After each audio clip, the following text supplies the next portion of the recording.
O texto da questão que está aparecendo na sua tela diz o seguinte: em um calorímetro ideal, são colocados 10 gramas de gelo fundente, 300 gramas de água a 60 graus Celsius e 50 gramas de vapor a 100 graus Celsius. Tudo isso dentro de um calorímetro ideal.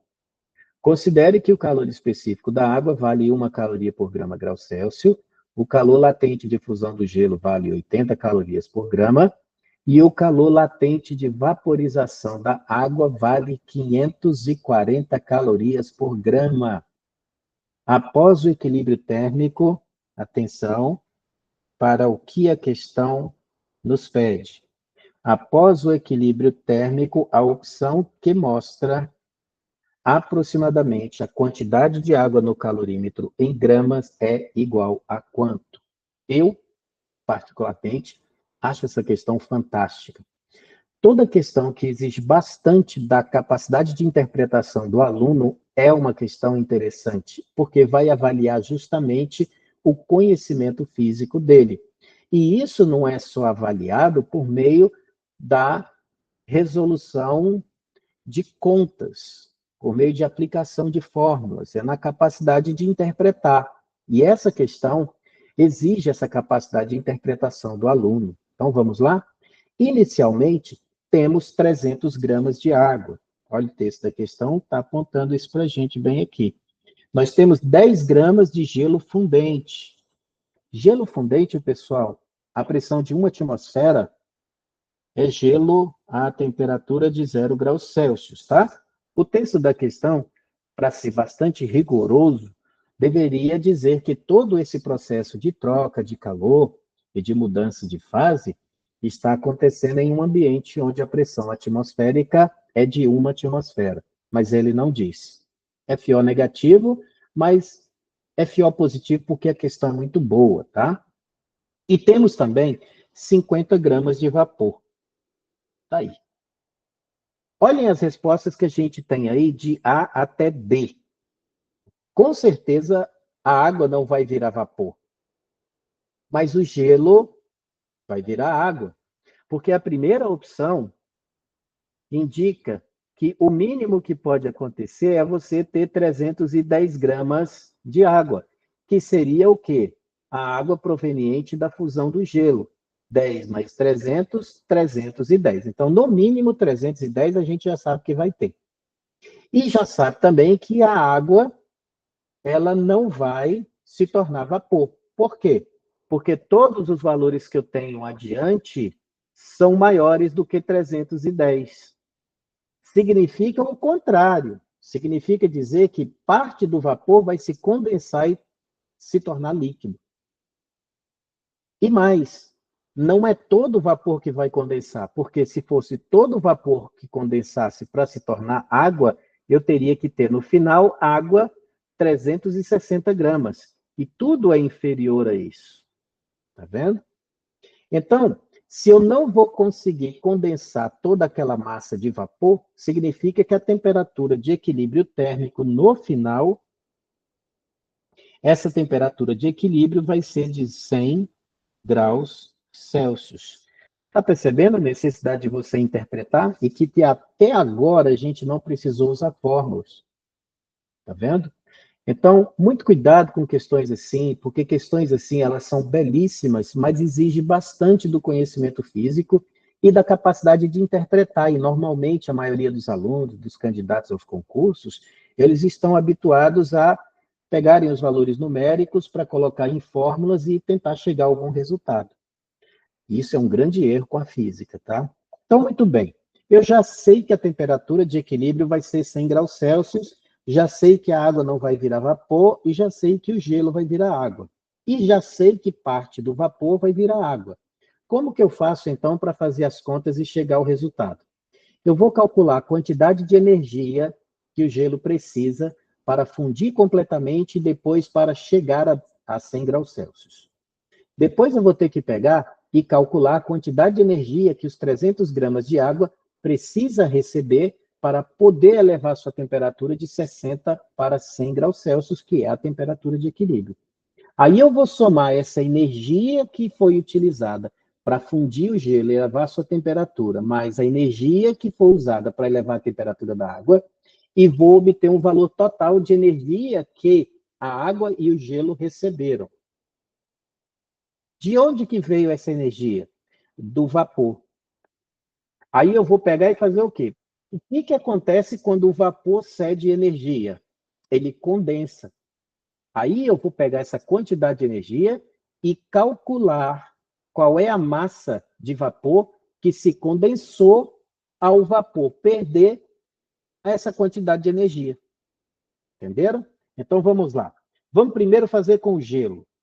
Quantidade de calor latente do gelo é a massa de gelo vezes o latente de fusão.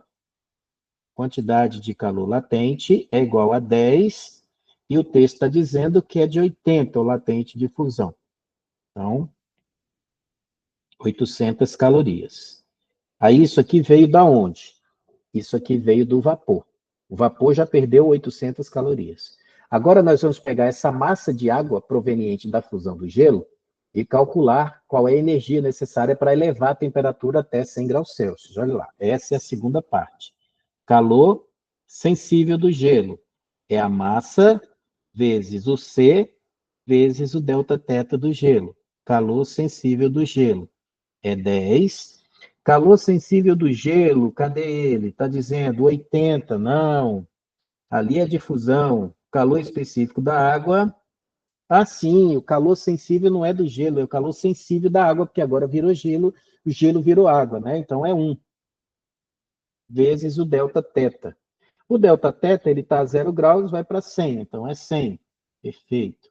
Então, calor sensível do gelo dá 1000 calorias. Então, assim, o gelo no total, tá? Gelo, quantidade total de energia que o gelo recebeu, 1.800 calorias. Isso veio da onde? Isso veio do vapor. E ao perder essa quantidade de energia, o vapor condensou. Com essa energia, a gente pode calcular qual foi a massa de vapor que virou água. Condensou e se transformou em água. Mas agora eu vou calcular também para água. Vamos lá.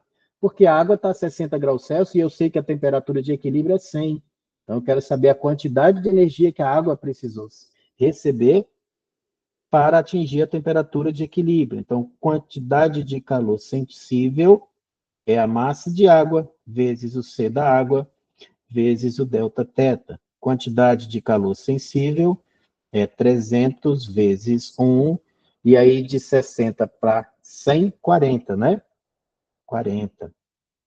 Quantidade de calor sensível igual a 12.000 calorias. Perfeito. Então, isso aqui, ó, quantidade total de energia da água, Q total da água. 12.000 calorias.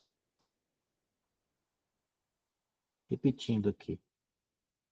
Então, a quantidade total de energia vai ser a quantidade total de energia que a água recebeu, mais a quantidade total de energia que o gelo recebeu, que foi 1.800 calorias. Então, a quantidade total de energia recebida, quantidade total, foi de 13.800 calorias. Pronto.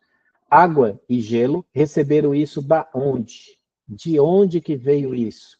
Isso veio do vapor de água. Agora, com essa energia, eu vou calcular qual foi a massa de vapor que foi condensada. Então, eu vou escrever bem aqui do lado. Quantidade de calor latente é igual a massa de vapor vezes o latente de condensação. Aí você vai falar, professor, ele deu latente de vaporização, quer ver? Ó, o latente de vaporização. Olha, o que ele deu aqui foi o latente de vaporização. Essa é a quantidade de energia para vaporizar 1 grama de água. mas é a mesma quantidade de energia para pegar 1 grama de água e condensar. A gente diz que quando é para fazer o sentido oposto, né, que é transformar vapor que tem maior energia para líquido que tem menor energia, a gente só coloca o sinal negativo em 540, tá? E aí, como ele perdeu o calor, aí esse calor ele também fica negativo, entendeu? Aí você vai ficar com menos 13.800 é igual a M V de vaporização, né? M, né, de vapor, e L de condensação, que aí vai ficar menos L de condensação. Estou colocando só para você saber que tem o mesmo valor e vai com o sinal contrário, mas como o outro lado é negativo, fica negativo com negativo, tá? Só para não deixar de falar isso para você. Então, olha só, no final das contas, a gente vai ficar com M de vapor igual a 13.800 dividido pelo calor latente de condensação, que é 540. Então, M de vapor, e aí você vai pegar 1.380, e aí eu vou pegar minha calculadorazinha aqui, 1.380 dividido por 54. Aí você vai achar 25,5 gramas aproximadamente. E aí você vai olhar para as respostas, olha só. E aí você vê que não tem nenhuma resposta, né? É porque essa daqui não é a resposta. Isso é apenas a massa de vapor que condensou. Mas lembra que nós tivemos 10 gramas de gelo que fundiu também. Então, com isso aí, você tem que somar os 10 gramas. Então, no final, você tem que somar a massa de gelo que foi fundida também, que é de 10.